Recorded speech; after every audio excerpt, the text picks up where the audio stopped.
Imagine it's late evening and you've just put down your fork after what feels like a completely normal dinner. Pasta, maybe, or takeout. Nothing special. Then a thought lands. For the next 7 days, you are not going to eat. No snacks, no breakfast, no just one bite. Water, maybe electrolytes, black coffee or tea if you allow it, but zero food. At first, it feels unreal. You're used to skipping a meal here and there, busy mornings without breakfast, a late lunch, maybe even a 16-hour intermittent fast. This feels like that same idea stretched out, pulled so far across time that it almost snaps. 7 days is long enough that your brain quietly whispers, "Can your body even do that?" There's curiosity in that question, but behind it, there's a thin line of fear. Think of it this way. A skipped breakfast is a glitch in your routine. A 7-day fast is a full system reboot. From the outside, nothing dramatic is happening. You go to bed, you wake up, you move through your day. You might even tell yourself, it's just not eating. But beneath the surface, your organs are about to enter negotiations. This is the phase when your liver, your muscles, your fat cells, and your brain all gather around the metaphorical table. Your liver asks, "How long are we doing this?" as it prepares to empty its glycogen, the stored glucose that usually carries you through short gaps between meals. Your fat tissue is quietly volunteered as the long-term energy bank. Your hormones begin to shift their tone, dialing insulin down and stress signals up just enough to keep you alert. It's like you've told your body there's a temporary famine, and now every system has to decide how to survive without sacrificing what matters most. Your gut, which is used to constant work, will soon fall almost silent. Your heart will adjust how it uses fuel. Your immune system will start making trade-offs between defense and repair. Meanwhile, deep inside, cells, ancient survival programs are waiting for the signal to turn on. Over 7 days, which organs suffer, which adapt, and which quietly start repairing themselves in ways that almost never happen in a constantly fed life? Does your brain slow down without its usual glucose, or does it learn to run on ketones and sharpen in the process? Does your muscle simply waste away, or does your metabolism protect it while burning fat instead? This marks a turning point in how you think about fasting. It's no longer a willpower challenge or a diet trick. It becomes a rare metabolic state, one that most modern bodies never fully enter. By the end of this video, you'll follow the day-by-day, organ-by-organ story of a 7-day fast. What might be beneficial, what becomes risky, and why the hardest day is probably not the one you expect. You're about to step into that week. The clock on your last meal has already started.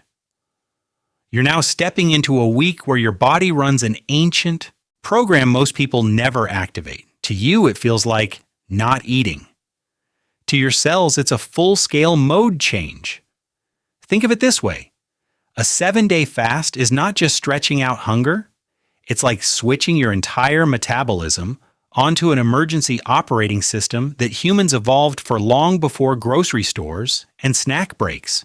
Glucose from your last meal fades, insulin falls, fat, ketones, and deep cellular repair move to center stage.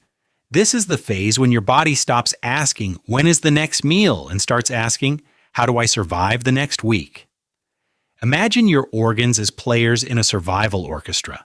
Your brain, your liver, your muscles, your gut, your heart, your immune system. Each has its own instrument, its own agenda, its own limits. Metabolism is the conductor. It decides who gets energy, when, and in what form. Sometimes that means pulling glucose out of your liver.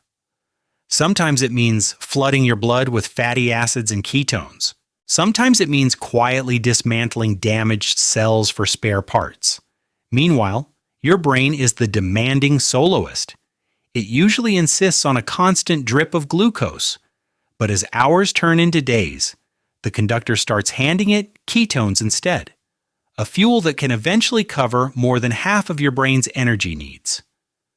Your liver becomes the backstage crew, breaking down fat, making those ketones, and keeping your blood chemistry in a narrow, safe range. Your muscles negotiate. How much protein can they give up without sacrificing strength? This video follows that orchestra in real time. From hour 0 to day 7, you'll move through the phases: glycogen depletion, the rise of fat burning, the deepening of ketosis, and the ramp-up of cellular cleanup.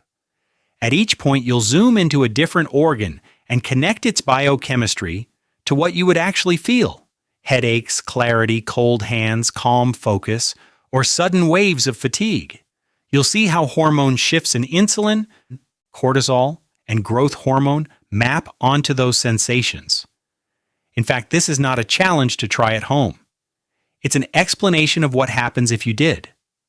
Prolonged fasting can be dangerous without supervision, especially if you have diabetes, heart disease, eating disorders, are pregnant, take medications, or already have low body weight.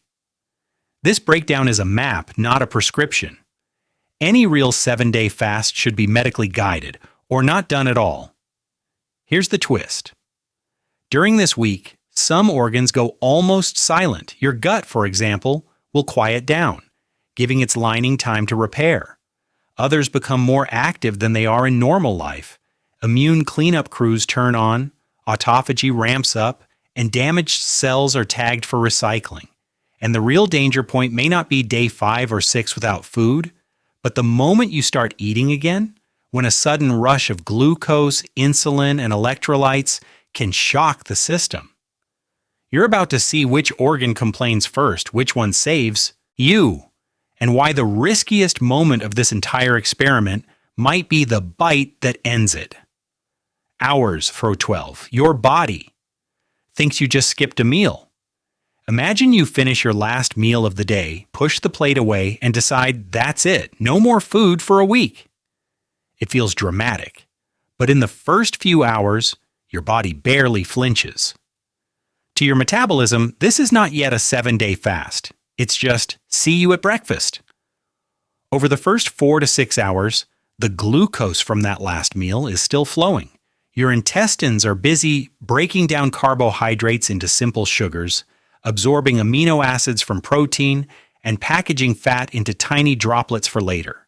Your blood sugar rises gently, insulin comes up to escort glucose into your cells, and your liver quietly tops off its glycogen, your short-term sugar reserve. Think of it this way.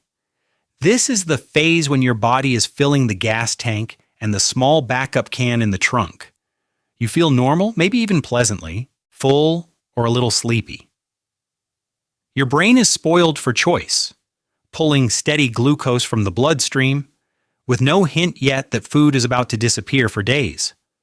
By hour 6 to 8, the last major wave of digestion is winding down. Your stomach empties, intestinal motility slows, and the conveyor belt of food through your gut starts to go quiet. It's like a restaurant after closing time. Lights dimmed, chairs up, only a few staff cleaning the floor. Meanwhile, your pancreas lets insulin drift downward because no new carbs are arriving. Your liver responds by cracking open its glycogen, drip-releasing glucose to keep your blood sugar in a safe, narrow range. Around this time, you might feel the first twinge of hunger, not because you are truly low on energy, but because your hormones are on a schedule. Ghrelin, the hunger hormone, rises in predictable waves tied to your usual meal times. Your brain reads that spike as, lunch is late, not starvation is beginning. Cravings can even feel sharper precisely because energy is still abundant, and your reward circuits are expecting their routine hit. By hour 10 to 12, you have technically been fasting all night, but metabolically, you are still in everyday territory. This is the phase when most people simply call it skipping breakfast. Your liver is the hidden hero here, steadily converting glycogen into glucose so your brain never notices a real drop. In fact, if someone checked your blood, it might look almost boringly normal. Subjectively, you might feel a little edgy, a touch lightheaded, or unusually focused on food images and smells. Your gut is quieter, gurgling less, doing more maintenance than heavy digestion. But your fat stores are not yet the main act. Ketones are barely on the radar, and no alarm bells are ringing. This marks a turning point, though. As you cross beyond this 12-hour window, the word skipped meal stops fitting, and your metabolism has to decide what deeper fasting mode really means. As you move from hour 12 toward the end of day 1, fasting stops feeling abstract. Your body is now in negotiation mode.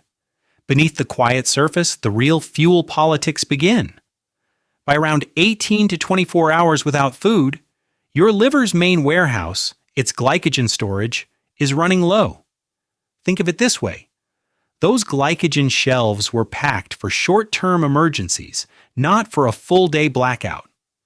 In most healthy adults, that supply can cover roughly 18 to 24 hours of normal activity.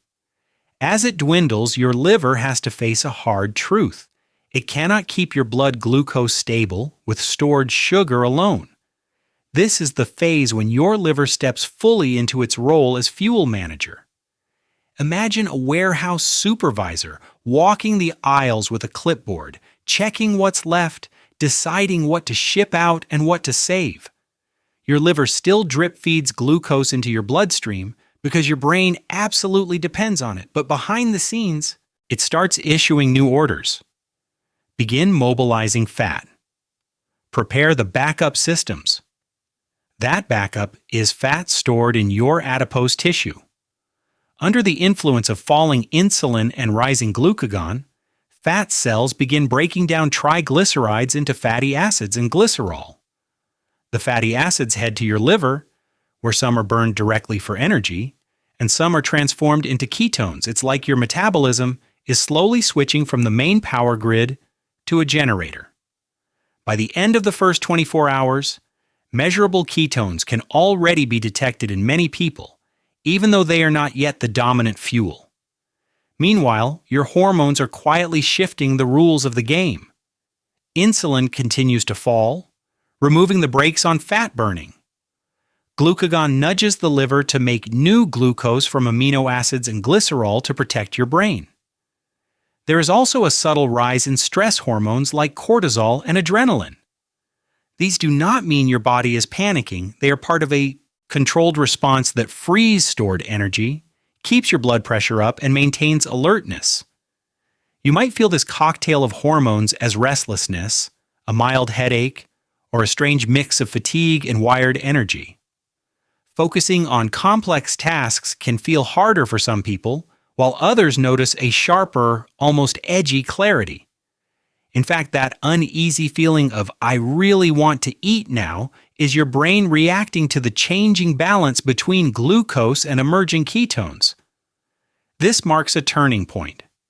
Once liver glycogen is largely depleted, your body can no longer pretend this is just an extended gap between meals.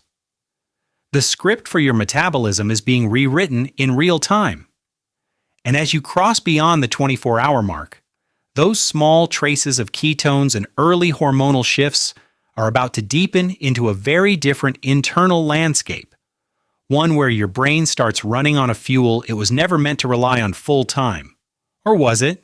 By the time you cross into day 2, the fast stops feeling like a long gap between meals and starts feeling real. Imagine waking up realizing you still aren't going to eat and sensing that your body has quietly changed gears overnight. This is the phase when glycogen is no longer the main safety net. Your liver's sugar warehouse is mostly emptied, so it has to lean hard on a different strategy: fat. Fat cells begin opening up more aggressively, releasing fatty acids into your bloodstream. Your liver grabs those fatty acids and, instead of just burning them, starts converting a larger share into ketones. It's like your metabolism has been pushed off its usual glucose highway and is now merging onto a ketone-powered road. By 24 to 36 hours, this shift is gaining speed. blood ketone levels rise, and your muscles start burning more fat directly, sparing precious glucose for organs that still demand it.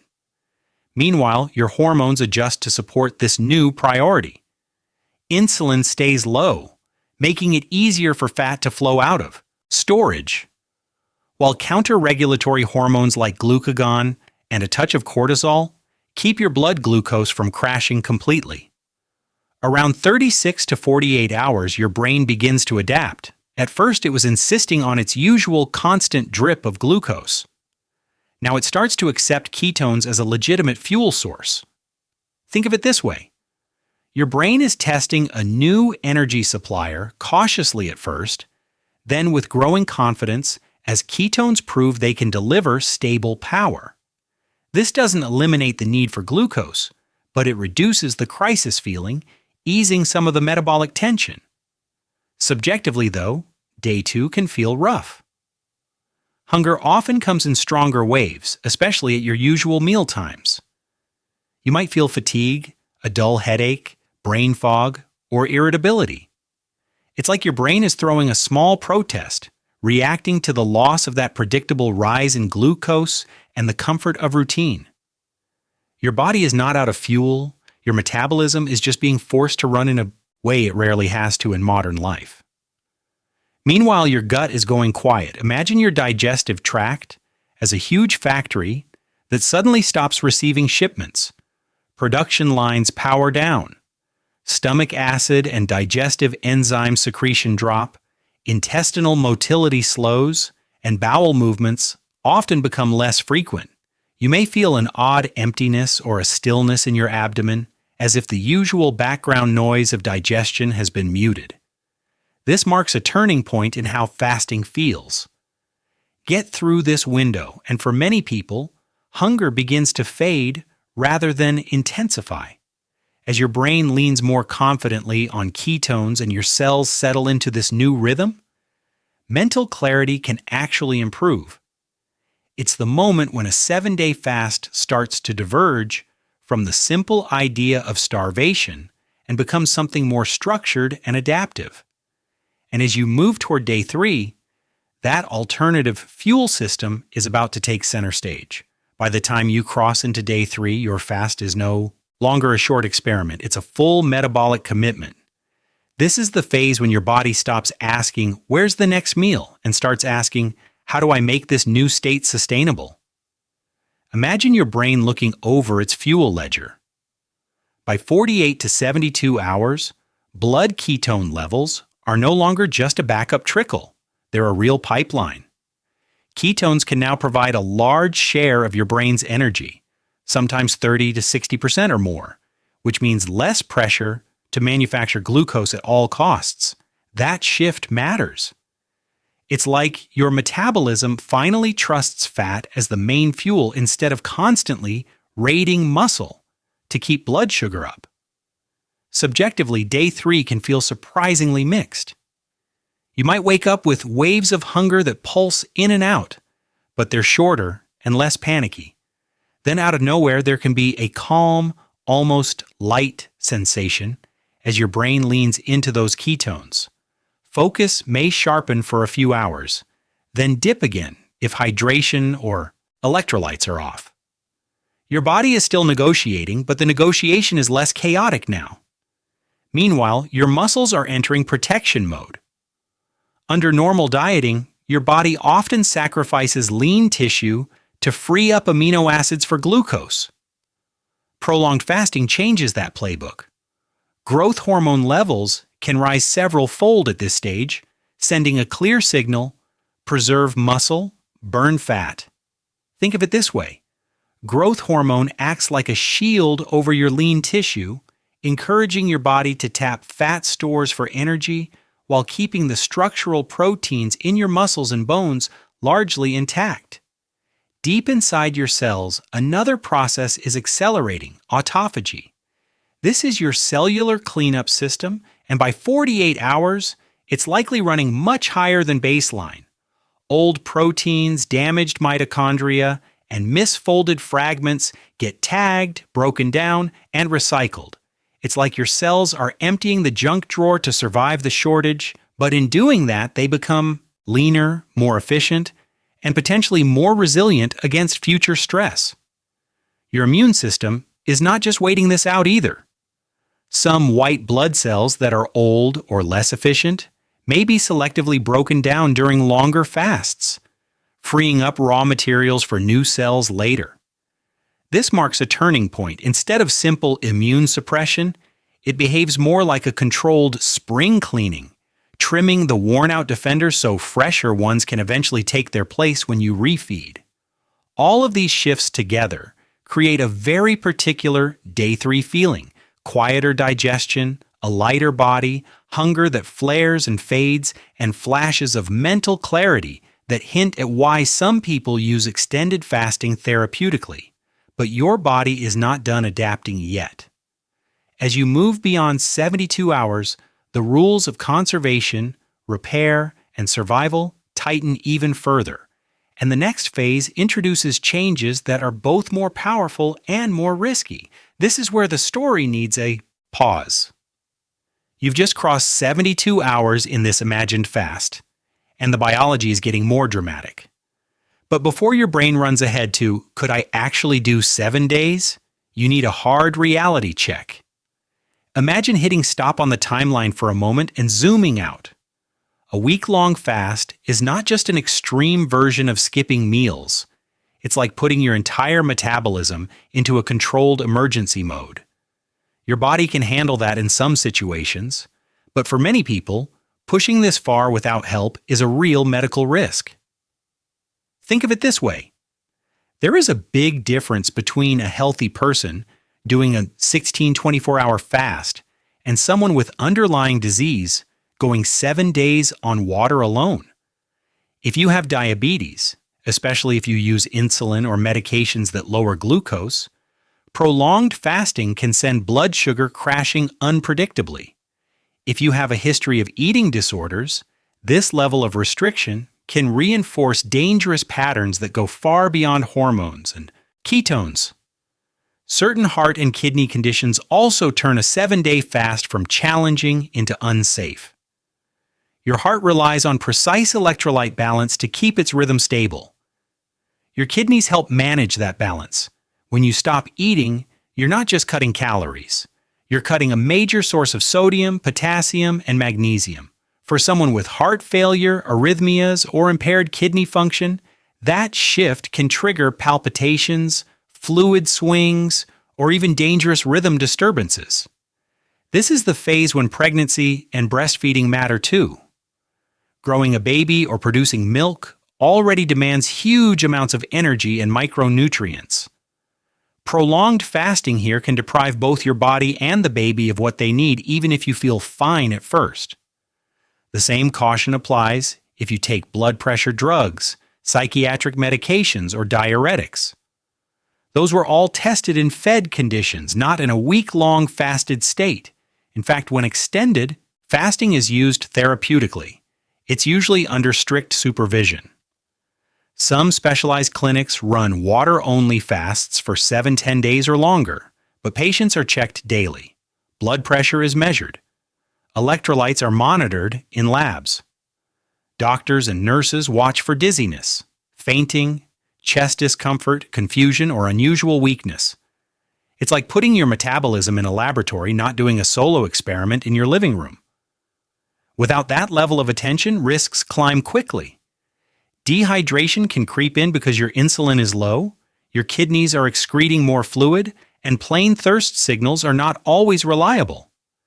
Electrolyte imbalances can show up as muscle cramps, lightheadedness when you stand, or a racing heart. In more extreme cases, people can faint, fall, or develop arrhythmias that are far more serious than a moment of brain fog. So this marks a turning point in how to listen to the rest of the video. The goal is to understand what your organs are doing, not to encourage you to chase 7 days alone on willpower and water. Use this as a map of what happens, not a dare. Now unpause the clock. You move past 72 hours and step into day 4, where your body leans even harder on fat, ketones, and deep conservation. Now unpause the clock. You move past 72 hours and step into day 4, where your body leans even harder on fat, ketones, and deep conservation. Imagine this for a moment. If you are still here, still watching, as the fast crosses day 3, that already says something important about you.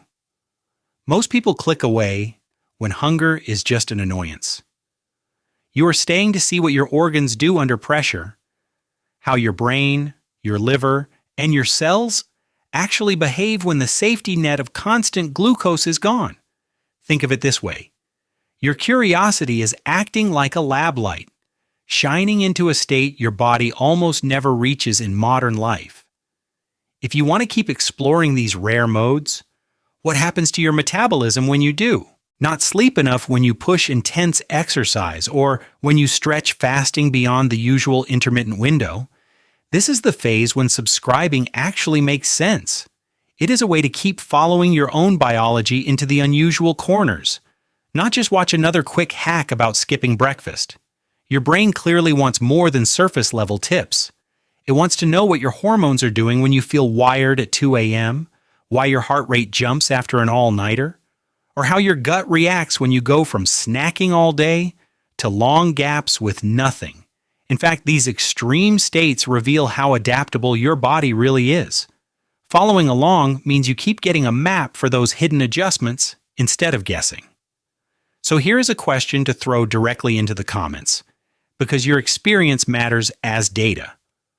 What is the longest you have ever gone without eating? Was it a deliberate fast? Or just a chaotic day where meals disappeared? And when you skip meals, do you notice mental clarity, almost like a clean focus from rising ketones?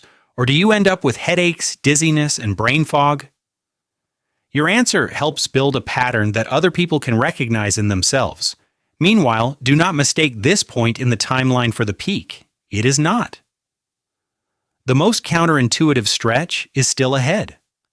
Between days 4 and 7, hunger can actually drop as ketones flood your bloodstream and your brain leans on them more confidently. Repair processes like autophagy may stay elevated, your muscles tighten their energy budget, and your organs move from crisis mode into a strange, efficient quiet. But there is a twist. This marks a turning point where the biggest danger starts shifting away from starvation itself and toward what happens when you eat again. Refeeding after a long fast can shock your metabolism if you rush it. So hold that thought. Stay with the clock as it moves deeper into days 4 through 7, where conservation, repair, and hidden risk all climb together. By days 4 and 5, the clock feels slower, but your metabolism is not. This is the phase when the chaos of the early fast settles into something strangely stable. Imagine waking up on day 4 and realizing you're not ravenous. Hunger still comes in waves, but it no longer screams. It hums.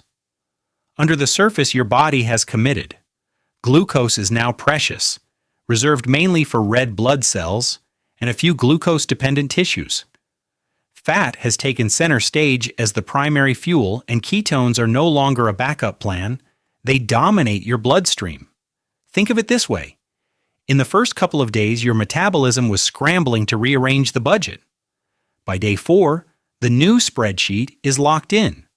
Your liver is pulling fat from your stores, converting it into ketones like beta-hydroxybutyrate and acetoacetate, and releasing them at a steady pace. Glucose production from amino acids and glycerol is tightly rationed, just enough to keep critical cells supplied without wasting protein. Meanwhile, your brain has largely switched sides in this fuel war. Early on, it insisted on glucose. Now it may be getting the majority of its energy from ketones, which cross the blood-brain barrier efficiently and enter neurons as a clean, high-octane fuel. It's like trading in a smoky old generator for a quieter, more efficient battery system. This shift changes not just energy supply, but also the balance of neurotransmitters and oxidative stress inside your brain. This is the phase when many people report a surprising mental clarity. Focus feels sharper, thoughts feel more linear, and mood can tilt toward calm or even a light euphoria. Cortisol and adrenaline are still elevated enough to keep you alert, but without the roller coaster of post-meal insulin and glucose swings, your mind may feel unusually steady. But the experience is not universally blissful. For some, these same hormones combined with low electrolytes can mean insomnia, irritability, or anxiety. Your heart may beat a little faster when you lie down. Muscles can twitch. Sleep becomes shallow. The same ketones that feel like rocket fuel for one person can feel like too much stimulation for another, especially if salt, magnesium, and potassium are not maintained. Deep inside, your organs are redistributing workload.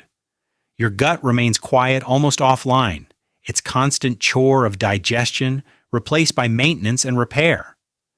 Your pancreas enjoys a rare break from surging insulin, its beta cells no longer pushed by every snack.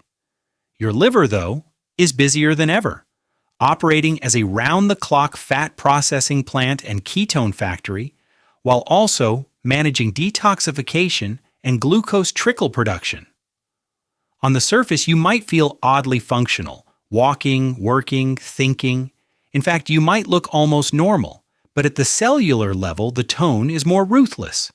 Some of your cells are now making hard choices, recycling damaged components through autophagy and even triggering programmed cell death in the worst performers. And that quiet internal pruning is about to escalate, because as you move beyond day 5, the fast stops being only about fuel and starts becoming a negotiation over which cells get to stay. At this point in a 7-day fast, the negotiation goes microscopic. You might just feel lighter and slower, but inside, entire neighborhoods of cells are being dismantled and rebuilt. This is the phase when deep autophagy stops being a background process and becomes a primary survival strategy. Imagine your body running a ruthless audit. Any misfolded protein, damaged mitochondrion, or half-functional cell is flagged as too expensive to keep. Enzymes break these worn-out components down into amino acids and fatty fragments, then reroute them as raw materials and emergency fuel. It's like a city melting down abandoned buildings to reinforce the bridges that matter. Your immune system is one of the main construction sites. During longer fasting, some white blood cells are deliberately sacrificed. Old, overreactive, or inefficient immune cells are more likely to be dismantled, freeing up nutrients and clearing out cells that could drive chronic inflammation. Think of it this way. Your body is pruning a tangled, overgrown hedge so new, better-shaped branches can grow later.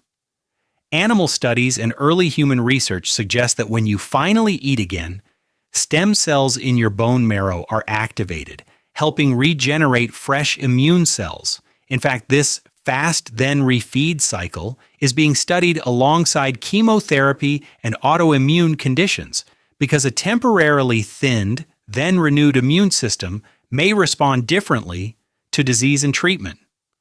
Meanwhile, your muscles are being carefully negotiated. Growth hormone is elevated, ketones are high, and insulin is low. Together, these hormones push your metabolism to burn fat first and protect lean tissue as much as possible. This marks a turning point. Your body is clearly in energy-saving mode, but it is not eager to cannibalize your biceps. Still, muscle is not off limits. If your body fat is limited, or if the fast stretches beyond several days, some muscle protein is broken down to supply critical amino acids for your liver and immune cells. You may notice this as a subtle heaviness when you climb stairs, slower movements, or the sense that explosive effort is harder to access. Your body is quietly saying, "No sudden moves." Hormones choreograph this entire adaptation. Insulin stays low, keeping fat cells open and willing to release energy. Growth hormone rises to preserve muscle and support tissue repair. Cortisol can drift higher at certain points.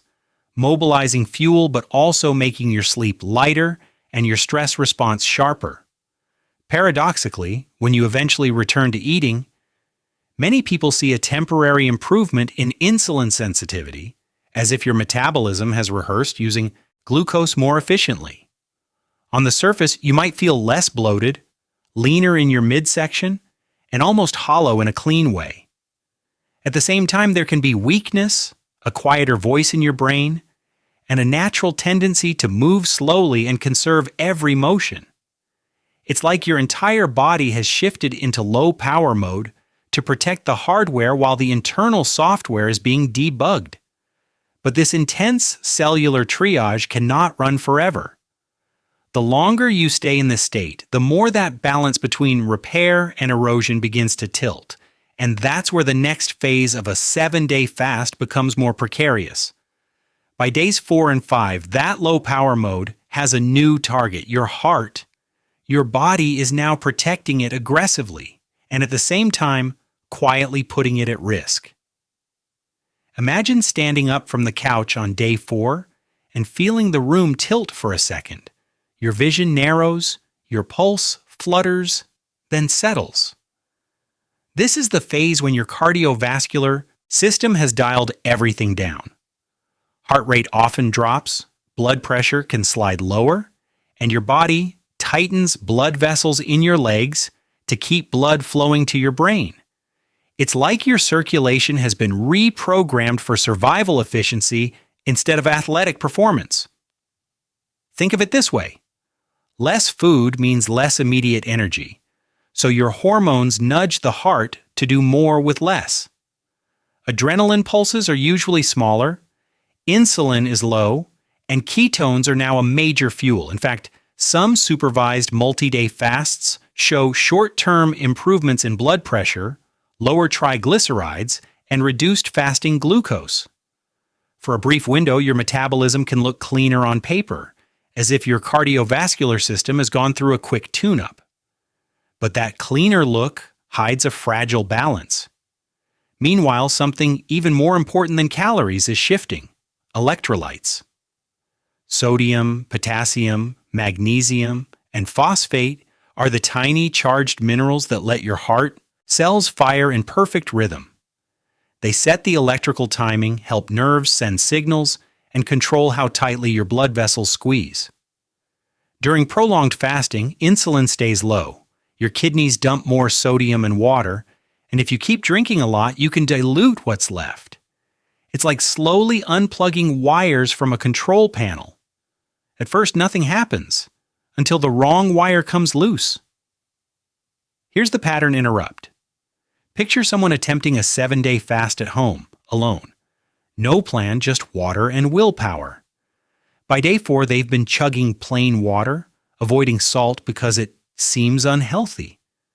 They stand up to grab more water, feel a wave of dizziness, and notice a strange, rapid pounding in the chest. Those palpitations aren't just anxiety. They can be the heart's early warning that sodium is too low, blood pressure has dropped, and the electrical system is straining. One more day like this, and that adaptation could tip into danger. Severe. Imbalances of sodium, potassium, or magnesium can disrupt the heart's rhythm, leading to arrhythmias that feel like skipped beats, racing pulses, or sudden thuds in the chest. In extreme cases, especially in unsupervised, poorly planned fasts, that misfiring can trigger fainting or even sudden cardiac events. This marks a turning point.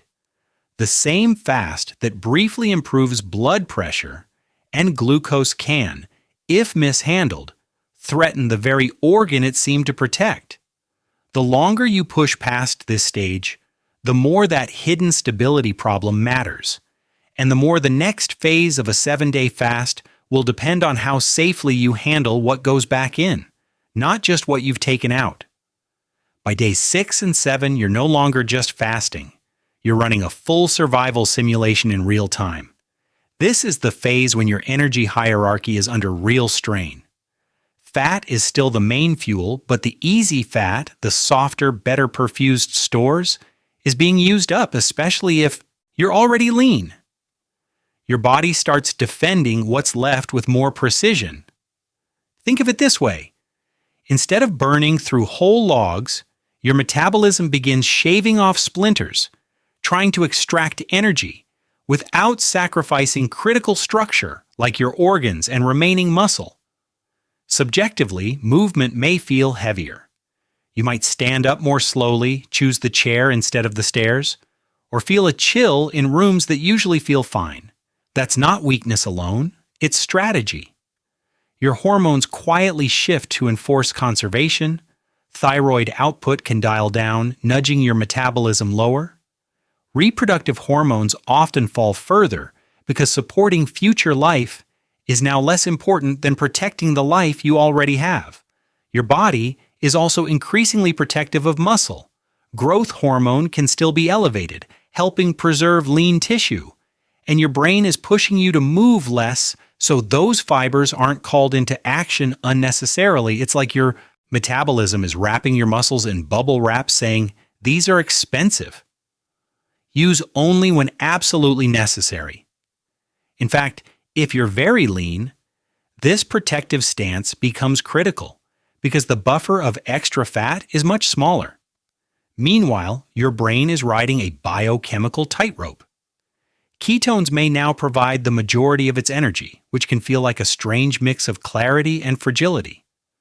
Some people report a cool, detached calm, as if emotions are happening behind glass. Others feel the opposite: heightened sensitivity, quicker tears, sharper frustration. Your brain senses the prolonged energy deficit, and ancient alarm systems flare just beneath the surface, even as ketones keep the lights on. Deep inside, organ stress is becoming more polarized. Certain tissues, like your gut lining, are still enjoying the break from constant digestion and may be deep in repair mode. But your liver and kidneys are working relentlessly. Your liver has to process a continuous stream of fat and churn out ketones while also handling toxins released from breaking down old cells. Your kidneys must manage electrolytes and acid-base balance as fatty acids and ketones flood the system, which is why dehydration or low minerals now hit much harder. This marks a turning point in the entire experiment. By day 7, continuing for another 24 hours might not be the most dangerous move. The real cliff edge appears the moment you decide to eat again. After days of adaptation to near zero glucose, a sudden surge of calories, carbohydrates, and electrolytes can flip your carefully balanced metabolism into chaos.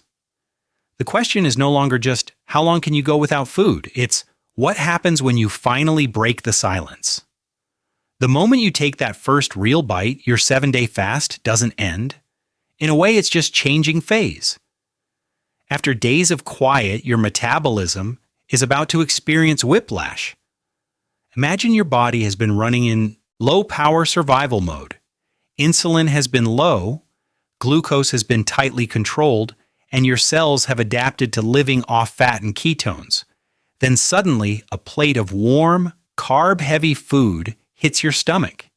Insulin surges. This hormone, which has been whispering all week, starts shouting again, pushing glucose, along with electrolytes like phosphate, potassium, and magnesium, back into your cells at high speed. This is the phase when the danger of refeeding syndrome appears. Think of it this way. During prolonged fasting, your blood levels of these minerals may look normal, but total body stores are drained. The instant carbs return, your metabolism ramps up, your cells turn their engines back on, and they vacuum those electrolytes out of the bloodstream. On paper, it sounds efficient.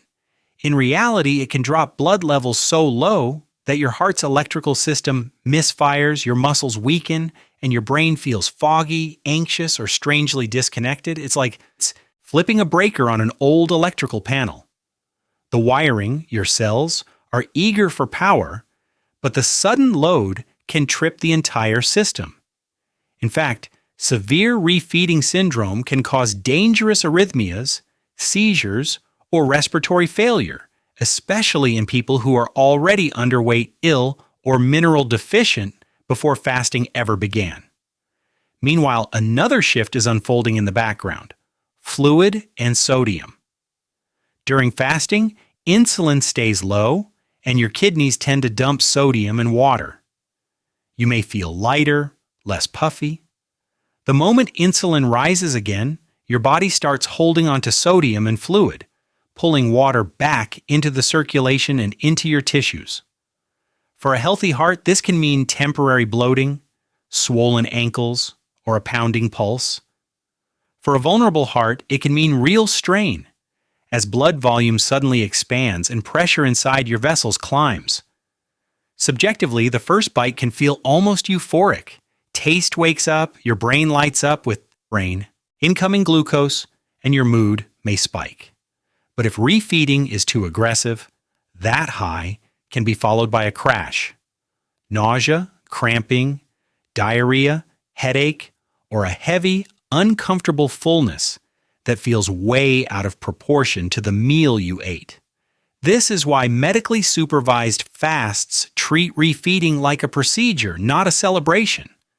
Calories start low, often with small, low glycemic meals, broths, diluted juices, gentle proteins, while electrolytes are checked and replaced. Over several days, energy intake climbs gradually, allowing your hormones, your heart, and your cells to re-enter fed mode without shock. The real question is, without that level of structure, how do you know where your own safe line is? And what early signals warn that you're crossing it? To find that line, you have to zoom out and look at the whole week as a negotiation between your organs. Imagine replaying the 7 days in fast forward, organ by organ, watching who panicked first, who adapted, and who quietly used the crisis to repair. Your brain opened the week complaining the loudest. In the first 1 to 2 days, it was still heavily dependent on glucose, so hunger signals, irritability, and food obsessions spiked as hormones like ghrelin pushed you toward the kitchen. This is the phase when your brain feels under attack. But as ketones climbed by days 3 to 5, the tone shifted. It's like switching from a flickering power grid to a steadier backup generator.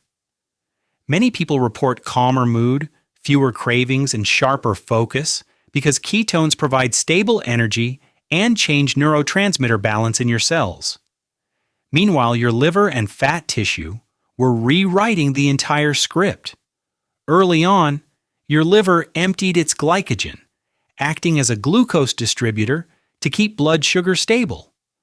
Once that tank ran dry, this marks a turning point.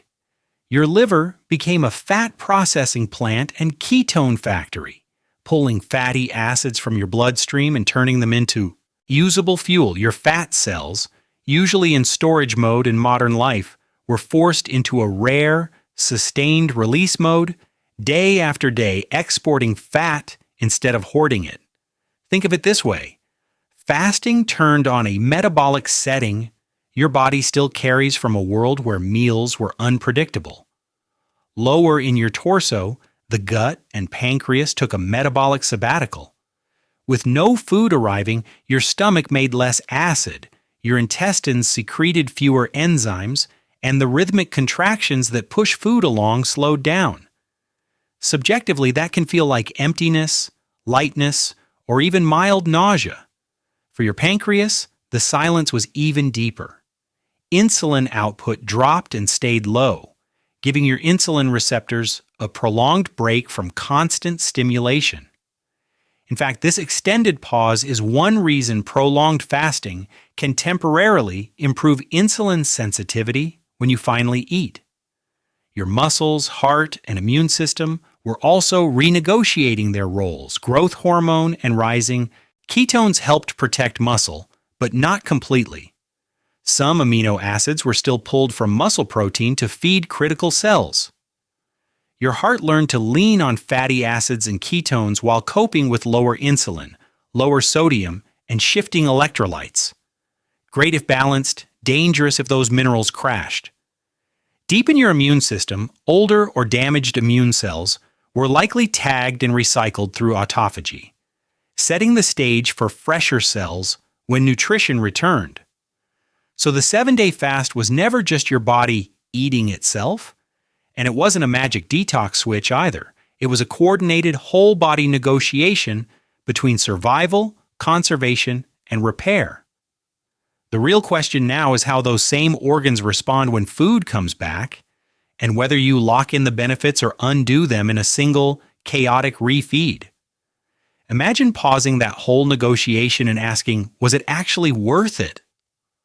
7 days is long enough that fasting stops being a quirky experiment and starts behaving like a powerful drug. Every drug has effects and side effects. Your body treats this no-food week the same way. On the benefit side, the science is clearer than the hype.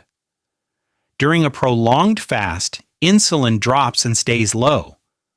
That low insulin is like opening the vault for fat and glucose control.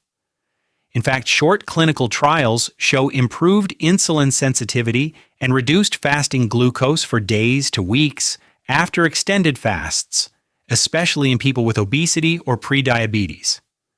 Triglycerides often fall as your liver clears fat out of the bloodstream to burn it. This is the phase when your metabolism proves it can pivot, not just store energy, but release it efficiently. Meanwhile, inside your cells, the cleanup continues. Think of it this way. Prolonged fasting is like an annual deep clean for your cellular hardware. Animal studies and early human data suggest autophagy ramps up after 24-48 hours and may stay elevated through multi-day fasts. Damaged proteins, faulty mitochondria, and broken cell parts are tagged, recycled, or removed. That cellular recycling is one reason researchers are interested in fasting for longevity, brain health, and even cancer prevention, though real-world proof in humans is still limited. But here's the catch. The longer-term story is mostly blank pages. Most trials look at one fast or a few supervised cycles, not years of repeating 7-day fasts. It's like judging a training program after the first week in the gym. You see better blood sugar, lower triglycerides, maybe lower blood pressure, but you do not yet know what happens to hormones, bone density, or muscle mass if you push that stress over and over. Genetics, age, medications, and baseline health mean two people can have completely different trajectories from the same protocol.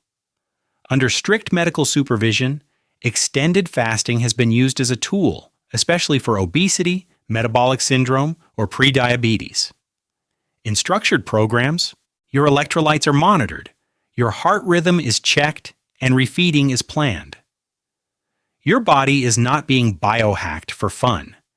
It is being guided through a controlled metabolic reset, often alongside lifestyle and nutrition changes. It's a lever, not a cure-all. Without that safety net, the risks stop being theoretical. Electrolyte imbalances can trigger dizziness, dangerous arrhythmias, or even sudden cardiac events. Rapid shifts in sodium, potassium, magnesium, and phosphate can destabilize your heart and brain. Prolonged fasting can accelerate muscle loss in lean individuals, weaken your immune system, and drain vitamin and mineral stores. And when food finally returns refeeding syndrome, the violent swing in fluids and electrolytes when glucose and insulin suddenly surge, can be more deadly than the fast itself. So the balanced takeaway is this. A 7-day fast is not a casual internet challenge. It is a potent, stress-like intervention. It can unlock, repair, improve metabolic markers, and reset hormones. But the same intensity that drives repair can also expose vulnerabilities. Respect it the way you would respect a strong medication. The real power is not just in surviving 7 days without food, but in how you prepare, how you're monitored, and how you eat in the days that follow. That refeed is where the story either becomes healing or harm. That refeed is where the story either becomes healing or harm. But step back for a moment and look at the bigger picture. A 7-day fast feels extreme partly because it clashes with how you usually live, eating from the moment you wake up until late at night. Your body is almost always digesting, glucose is constantly arriving, insulin keeps pulsing. There is barely any uninterrupted window for deeper fasting processes like robust autophagy to really switch on. Imagine your metabolism as a light switch that's been taped to on 3 meals, snacks, late night bites. Your liver is always processing incoming energy, your gut is always working, your hormones are always responding. In that world, a full week without food is not just a challenge, it is a shock. It's like suddenly flipping the breaker in a house that has never, ever turned off the lights. But fasting is not all or nothing. Think of it this way, there is a spectrum. On one end, constant grazing with almost no break. On the other, a 7-day fast under strict supervision. In between, there are 12-hour overnight fasts, 16.8 time restricted eating, and occasional 24-hour fasts. Many of the mechanisms you've seen in a week-long fast, lower insulin, better insulin sensitivity, increased fat burning, mild autophagy also appear, to a gentler degree, in these shorter patterns. By 12 to 16 hours without food, insulin can fall. Fat begins to supply more energy, and early autophagy starts nudging damaged proteins toward the recycling bin. This is the phase when your cells get a small taste of the deeper cleanup that dominates days 3 to 5 of a prolonged fast. You are not pushing your organs to the edge, but you are reminding your metabolism that it has more than one gear. Meanwhile, something else is happening that you cannot see on a lab test. A psychological reset. Simply understanding that your brain can run on ketones, that your body can go a full day or more without crashing, changes how you relate to cravings. That "I must eat right now" signal starts to look less like an emergency and more like a passing hormone wave. Short-term hunger becomes a message, not a crisis. This marks a turning point in how you view snacking. That late-night urge might feel different once you know your liver is still clearing out earlier glucose, and your cells are just about to enter a repair mode you usually interrupt with one more bite. You start asking, is this real hunger or just habit? In fact, fasting is best seen as one tool among many. Sleep, movement, stress management, and the quality of what you eat when you are not fasting all shape your metabolism and your hormones. A gentle daily eating window, combined with whole foods and enough protein, can support your organs far more consistently than an occasional heroic 7-day fast. So now that you've seen what a week without food demands from your brain, your liver, your heart, and your immune system, what would you want your everyday eating pattern to look like to protect them, to support them without pushing them to extremes? And if you did decide to push that boundary one day, how would you know whether your body is truly ready or quietly begging you to stop? Imagine rewinding the entire 7-day fast you just walked through in your mind. From the first drop in glucose and insulin, to your liver emptying its glycogen, to that deep, quiet ketosis where fat and ketones become the main fuel, your body moved through a precise sequence. Your gut went from constant motion to near silence. Your cells shifted from constant intake to intense cleanup. And then, on refeeding, everything swung back, balanced on a knife's edge between recovery and overload. Think of it this way. A week-long fast is not one single state. It is a moving target. Day 1 is about surviving without your usual sugar drip. Days 2 and 3 are about handing more and more power to fat and ketones. Days 4 through 7 are about adaptation, conservation, and for some people, remarkable clarity, right next to real risk if electrolytes, hormones, or heart rhythm slip out of range. This is the phase when your body shows both its resilience and its limits. Now turn that lens on yourself. If you stopped eating today, how would your brain respond when glucose fell and ketones rose? Would your liver handle that metabolic pivot smoothly, or would low blood pressure, dizziness, or heart palpitations appear first? It is like asking your internal systems to run a marathon without training. Even the idea of going 16 to 24 hours without food might feel different now because you can picture the hidden choreography instead of just feeling hungry or tired. That mental shift is the real challenge here. Before even thinking about an extreme fast, the safer experiment is much smaller. You might start by tightening your eating window so your gut and hormones get a predictable overnight break. You could cut off late-night snacking so your insulin has time to fall and your metabolism can lean more on fat between dinner and breakfast. You might discuss intermittent fasting or time-restricted eating with a healthcare professional, especially if you have diabetes, take medications, or have a history of eating disorders. In fact, many of the benefits people chase with a 7-day fast, better insulin sensitivity, improved fat metabolism, more stable energy, begin to appear with regular, moderate fasting patterns that do not push your body to extremes. It is like training your metabolism with intervals instead of throwing it straight into a week-long survival test. Meanwhile, this is a good moment to step back and reflect. What surprised you most about the 7-day journey? Was it how quickly your liver can switch fuels, how dramatically your hormones respond, or how dangerous the refeeding window can be if you rush it? Share your thoughts in the comments and mention whether you would want deep dives into other extreme states. Sleep deprivation, ultra-endurance events, or high-altitude adaptation, where your organs are also forced into rare modes. This marks a turning point in how you think about missing a meal. Your body is far more adaptable than the fear of instant starvation suggests, but also more fragile when pushed carelessly. If this breakdown helped you see fasting as a structured biological reset rather than simple deprivation, consider subscribing for more science-based deep dives.